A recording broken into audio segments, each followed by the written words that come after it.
انہوں نے کھول کھول کے بتا دیا ہے کہ یہ سیدھا راستہ ہے، یہ غلط راستہ ہے. اور انبیاء کو اللہ تعالیٰ نے کتابیں بھی عطا کی، اور آخری کتاب جو ہے جو معجزہ ہے وہ ابھی آپ کے اور ہمارے سامنے ہے. تو اللہ تعالیٰ یوں ہی الٹپ امتحان نہیں لے رہا ہے. اللہ تعالیٰ نے ساری باتیں کھول کھول کے بیان طور پہ واضح کر دیا کہ دیکھو یہ سچ ہے، یہ جھوٹ ہے، یہ صحیح ہے، یہ غلط ہے، اب تم کو عمل کرنا ہے. اب تم یہ امتحان ہے. اگر بچے کو سلیبس نہیں دیا جائے، پڑھایا نہیں جائے، سمجھایا نہیں جائے، ایسے امتحان لے لیا جائے تو ناانصافی ہوگی. تو اللہ تعالیٰ نے سارا سلیبس پرووائڈ کر دیا، ساری چیزیں انبیاء آ کے پڑھا گئے، سمجھا گئے، کر کے دکھا گئے، پریکٹیکلی کر کے دکھا گئے. اس کے بعد امتحان ہے کہ کون صحیح عمل کرتا ہے، کون غلط عمل کرتا ہے، تاکہ کوئی شخص یہ عذر نہیں پیش کرے یار ہم کو تو معلوم ہی نہیں تھا. تو وہ لوگ جواب دیں گے، اب ہم تھوڑا اسپیڈ میں چلیں گے. تو وہ لوگ جواب دیں گے کہ ہاں آئے تو تھا ڈرانے والا، لیکن ہم لوگوں نے کہہ دیا کہ ارے تم تو گمراہی میں پڑے ہوئے ہو، نعوذ باللہ تم ہی جھوٹ بول رہے ہو، تم ہی گمراہی میں پڑے ہوئے، کوئی اللہ تعالیٰ نے کسی کو بھیجا. لیکن ان کو اپنی غلطی کا اس وقت احساس ہوگا جب جہنم ان کے سامنے ہوگی، اور وہ افسوس کریں گے کاش ہم سنتے، سمجھتے تو آج اس بھڑکتی ہوئی آگ کے سزاوار نہیں ہوتے. یعنی اب ان کو اپنی غلطی کا احساس وہاں پہ جا کے ہوگا، اپنے گناہوں کو ایکسپٹ کریں گے، گناہوں کا اعتراف کریں گے، لیکن وہاں گناہ کا اعتراف کرنے سے کوئی فائدہ نہیں. اللہ تعالیٰ نے بتا ہی دیا آیت نمبر 12 میں کہ جو لوگ بے دیکھے اپنے رب سے ڈرتے ہیں یقیناً ان کے لیے مغفرت ہے اور بڑا اجر ہے. تم خواہ چپکے سے بات کرو یا اونچی آواز سے، اللہ کے لیے برابر ہے، وہ تو دلوں کا حال تک جانتا ہے. کیا وہی نہیں جانے گا جس نے پیدا کیا، حالانکہ وہ باریک بھی ہے اور باخبر ہے. تو یہ دین کا اخلاق کی یہ جڑ ہے کہ اللہ تعالیٰ کو بغیر دیکھے ہوئے ڈر. ہم لوگ کا جو ایمان ہے، جو عقیدہ ہے، عقیدے کی پوری بنیاد جو ہے غیب پہ. اللہ تعالیٰ پہ سب سے پہلا عقیدہ، اللہ کو ہم لوگوں نے نہیں دیکھا لیکن ایمان رکھتے ہیں. اللہ کے رسول بھی ہم لوگوں کے لیے غیب ہی ہے، اس لیے کہ ہم لوگوں نے آنکھوں سے نہیں دیکھا. اس وقت کے صحابہ کرام نے دیکھا تھا لیکن ہم لوگوں نے تو نہیں دیکھا تھا ان کو، تو یہ بھی ہمارے لیے غیب ہی ہے. فرشتوں کو ہم لوگوں نے نہیں دیکھا، فرشتوں پہ ایمان لاتے یہ بھی غیب ہی ہے. کتابوں پہ ایمان لاتے ہیں یہ بھی غیب ہی ہے. آخرت پہ، روز آخرت پہ ایمان لاتے یہ بھی غیب ہی. تو غیب پہ یقین رکھنا، غیب پہ ایمان لانا اور بغیر دیکھے ہوئے اللہ سے ڈرنا، تو جو لوگ یہ کام کرتے ہیں ان کے لیے ہی مغفرت ہے اور ان کے لیے ہی بہترین اجر ہے. دیکھیے اگر کہ انسان کو یہ یقین نہیں ہو کہ اللہ تعالیٰ دیکھ رہا ہے، اور یہ انسان کو اگر یہ یقین نہیں ہو کہ مر کے دوبارہ زندہ کیا جائے گا اور اس کے سارے اعمال کا حساب کتاب ہوگا، تو پوری دنیا کی زندگی میں صرف گناہ ہی گناہ کرتا رہے، کچھ بھی نہیں دیکھے، کسی کی طرف نہیں دیکھے، کچھ بھی نہیں سوچے. اس لیے اللہ تعالیٰ نے کہا کہ ان الذین یخشون ربهم بالغیب لہم مغفرۃ واجر کریم. تو غیب پہ ایمان لانا جو ہے وہ ہمارے ایمان کا، ہمارے عقیدے کی بالکل بنیاد ہے. اور کوئی بھی انسان اگر آہستہ کرے، اس سے آہستہ کوئی بولے یا زور سے بولے، وہ سب کچھ وہ سن لیتا ہے، اس کے لیے سب برابر. وہ تو دلوں کے اندر کا حال بھی جانتا ہے. ہم جو سوچتے ہیں، ابھی جو ہم سوچ رہے ہیں، ابھی جو آپ کلاس میں بیٹھی ہوئی سوچ رہی ہیں، وہ بھی اس کو معلوم. تو اس چیز کا ہم لوگ خیال رکھیں تو انشاءاللہ تعالی ہمارا دل جو ہے، سب سے پہلے تو دل جو ہے گناہ کرتا ہے. ہمارا دل جو ہے دماغ کو آرڈر دیتا ہے، دماغ جو ہمارے پارٹس آف باڈی کو آرڈر دیتا ہے، تب جا کے نعوذ باللہ کوئی گناہ کا کام ہوتا ہے. تو ہمارا دل بھی انشاءاللہ تعالی مومن ہو جائے گا اور دلوں کے اندر سے بھی ہماری برائیاں نکل جائیں گی. اس آیت پہ اگر ہم غور کریں گے. اور یہاں پہ ایک سوال ہے، کیا جس نے پیدا کیا وہی نہیں جانے؟ یعنی جو کریٹر ہے، جو خالق ہے کسی بھی مشین کا، کسی پارٹ پرزے کا، یا موبائل ہے یا ٹی وی ہے یا واشنگ مشین، کوئی بھی چیز ہم لوگ بنوانے جاتے ہیں تو کہاں بنوانے جاتے ہیں؟ ارے کمپنی والے سے بنواؤ، اس کو معلوم ہے، اس نے بنایا ہے، کمپنی نے ڈیزائن کیا ہے، کمپنی نے بنایا ہے. اب اگر اس میں کوئی خرابی ہوتی ہے تو کمپنی والے بنائیں گے تو اچھے سے بنائیں. تو وہی بات یہاں پر ہے کہ اللہ تعالیٰ کریٹر ہے، اللہ تعالیٰ ڈیزائنر ہے، تو کیا وہی نہیں جانے گا؟ وہ کیسے نہیں جانے گا؟ اس کو سب کچھ معلوم ہے، اور وہ تو لطیف ہے اور خبیر ہے. خبیر یعنی اس کو کسی سے خبر حاصل کرنے کی ضرورت نہیں ہے، اس کو ہر چیز کی خبر ہے، اور لگاتار خبر ہے، مسلسل خبر ہے. ایسا نہیں ہے کہ 1 گھنٹے کی خبر ہے اور دوسرے گھنٹے کی خبر نہیں، اس کو مسلسل ہر چیز کی خبر ہے. یعنی وہ اپنی مخلوق کو کیسے نہیں جانے؟ آیت نمبر 15، 16، 17. وہی تو ہے جس نے تمہارے لیے زمین کو تابع کر رکھا ہے، چلو اس کی چھاتی پر اور کھاؤ خدا کا رزق. اسی کے حضور تمہیں دوبارہ زندہ ہو کر جانا ہے۔ کیا تم اس سے بے خوف ہو کہ وہ جو آسمان میں ہے وہ تمہیں زمین میں دھسا دے اور یکایک کی زمین جھکولے کھانے لگے؟ کیا تم اس سے بے خوف ہو کہ وہ جو آسمان میں ہے وہ تم پر پتھراؤ کرنے والی ہوا بھیج دے؟ پھر تم کو معلوم ہو جائے گا کہ میری تنبیہ کیسی ہوتی ہے، میرا ڈراوا کیسا ہوتا ہے۔ فَسَتَعْلَمُونَ كَيْفَ نَذِيرِ۔ اب یہاں پہ زمین کو ذلولن کہا گیا، وہی ہے یہاں پہ پھر اللہ سبحانہ تعالیٰ کا نام ہے، یہ وہی اسی بابرکت ذات کے بارے میں ہو رہی ہے جس بابرکت ذات کا ذکر ہم لوگ پہلی آیت سے کرتے آ رہے ہیں۔ یہاں بھی اس بابرکت ذات کا نام نہیں ہے، وہی بابرکت ذات ہے جس نے اس پوری کائنات کو بنایا، اس نے زمین کو بنائے ذلولن، تمہارے تابع، زال لام لام، یعنی تمہارے انڈر میں زمین ہے تو اس پہ تم چلو، فی مناکب، اس کے راستوں پہ۔ راستے کا بھی مطلب ہے کہ خشکی کا راستہ ہو، ہوائی راستہ ہو، دریا کا راستہ ہو، سمندر کا راستہ ہو، تم اس کے راستے میں چلو۔ وہ کلو میں رزق، اور اس کے رزق سے کھاؤ، یعنی پھل پھول، پیڑ پودے، اناج، غلہ، شہد، جو بھی ہے، اور زمین کے اندر بھی جو چیزیں ہیں وہ بھی انسان کے لیے رزق ہے۔ زمین کے اندر اللہ تعالیٰ نے کتنے لاکھوں لاکھ ملین ٹن، کہیں سونا چھپا کے رکھا، کہیں تانبا رکھا، کہیں لوہا رکھا، کہیں ہیرا رکھا، وہ سب بھی رزق ہے انسانوں کے لیے۔ تو اللہ تعالیٰ نے اس زمین کو ایسے ڈیزائن کیا کہ اگر زمین بہت سخت ہوتی تو تم اس سے اتنا زیادہ فائدہ نہیں اٹھا سکتے، زمین اگر پوری خشک ہوتی تب بھی تم اس سے پورا فائدہ نہیں اٹھا سکتے، زمین پہ اگر پورا پانی ہوتا تب بھی تم اس سے فائدہ نہیں اٹھا سکتے۔ زمین کو اللہ تعالیٰ نے انسانوں کے لیے مسخر کر دیا۔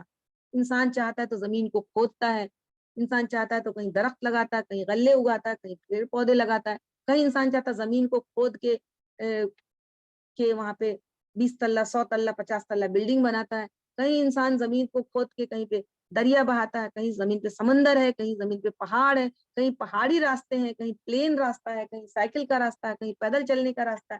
تو اس پورے زمین پہ تم چلتے ہو کس کے طفیل سے، کس کی ذات کی برکت سے؟ یہ سب کا سب اسی کے ہاتھ میں ہے۔ هو الذی، وہی ہے جس نے زمین کو ذلولن بنایا تاکہ تم اس کے راستے پہ چلتے ہو اور اس کا رزق کھاتے ہو، اور اسی کی طرف تم کو زندہ دوبارہ ہو کے جانا ہے۔ وَإِلَيْهِ النُّشُورُ، نشور مطلب زمین سے اٹھا کے زندہ کر کے پھر وہاں پہ پریزنٹ ہونا، اس کو نشور کہتے ہیں، نشد نون شین رو ہے، تو اسی کی طرف تمہارا نشور ہے۔ یہ نشور کس کی طرف ہے؟ هو الذی، کون ہے؟ جس نے زمین بنایا۔ زمین کو کیسا بنایا؟ جس پہ تم چلتے ہو، جس پہ زمین کو تم تسخیر کرتے ہو۔ کون ہے وہ؟ وہی بابرکت ذات ہے جس کے ہاتھ میں یہ ملک ہے۔ یہ پوری باتیں ہو رہی ہیں غائبانہ طور پہ ہو رہی ہیں، الذی کے بارے میں ہو رہی ہیں، اور یہ الذی کون ہے؟ یہ الذی جو ہے پروردگار ہے۔ تم کیا اس چیز سے بے خوف ہو گئے ہو کہ جو آسمان میں ہے یعنی اللہ تعالیٰ جو زمین میں تم کو دھسا دے اور زمین کا یک جھکولے کھانے لگے؟ تم کو اس چیز کا بالکل خوف ختم ہو گیا ہے کہ آسمان سے ہی وہ پتھر والی ہواؤں کو بھیج دے؟ تب تم کو معلوم ہوگا کہ ہماری تنبیہ کیسی ہوتی ہے۔ یہ خاص کر کے اللہ تعالیٰ نے ڈرایا ہے بندوں کو کہ تم جو زمین سے اتنا فائدہ اٹھا رہے ہو، اتنی ملٹی اسٹوریڈ بلڈنگ بنا رہے ہو، کارخانے بنا رہے ہو، کیا کیا نہ کر رہے ہو اس زمین پہ، ہم نے مسخر کر کے رکھا تمہارے، تو تم یہ بھول گئے ہو کہ اسی زمین میں تم کو دھسا دے۔ ابھی ترکی کا زلزلہ جو ہے ہمارے سامنے، پل بھر میں، زلزلہ جو ہے منٹوں کے لیے نہیں آتا، سیکنڈز کے میں آتا ہے، پل بھر میں کچھ سیکنڈ میں ساری چیزیں تو بالا ہو گئی۔ تو کیا تم بھول گئے ہو؟ دیکھتے نہیں ہو زلزلہ؟ کیا پتھریلی ہوائیں نہیں بھیج سکتا آسمان سے تم کو؟ کیوں تم اللہ پہ ایمان نہیں لاتے؟ وَلَقَدْ كَذَّبَ الَّذِينَ مِن قَبْلِهِمْ فَكَيْفَ كَانَ نَكِيرِ، تم سے پہلے بھی جو لوگ جھٹلا چکے ہیں ان کا انجام دیکھ لو، آیت نمبر 18۔ تو اس میں اشارہ ہے ان قوموں کی طرف، ان قوموں کی طرف جن قوموں نے اپنے نبیوں کو جھٹلایا اور ان پہ اللہ کا عذاب آیا، قوم لوط پہ، قوم نوح پہ، قوم عاد پہ، قوم سمود پہ۔ اس کی ڈیٹیلز میں یہاں پہ نہیں جائیں گے۔ تو دیکھو مکہ والوں کو ساری باتیں معلوم تھی، اللہ تعالیٰ ان کو مخاطب کر کے کہہ رہا ہے کہ دیکھو کیسا کیسا ان پہ عذاب آیا جن لوگوں نے اپنے رب کو جھٹلایا، اور ہمارے اور آپ کے لیے یہ بات ہے کہ جن لوگوں نے اپنے رب کو جھٹلایا ان پر کیسا کیسا عذاب آیا۔ کچھ نہیں، صرف ترکی کا زلزلہ ہم لوگ دیکھ لیں کہ زلزلہ کیا اللہ کی اذن کے بغیر آیا؟ کیا اللہ کی مرضی کے بغیر آیا؟ کیا زلزلہ یہاں نہیں آ سکتا؟ کیا ہم اور آپ منٹوں میں غرقاب نہیں ہو سکتے؟ تو یہ چیزیں ہمیں اللہ کا خوف دلانے کے لیے، اللہ کی عظمت کو دل پہ جمانے کے لیے یہ آیات کافی ہیں۔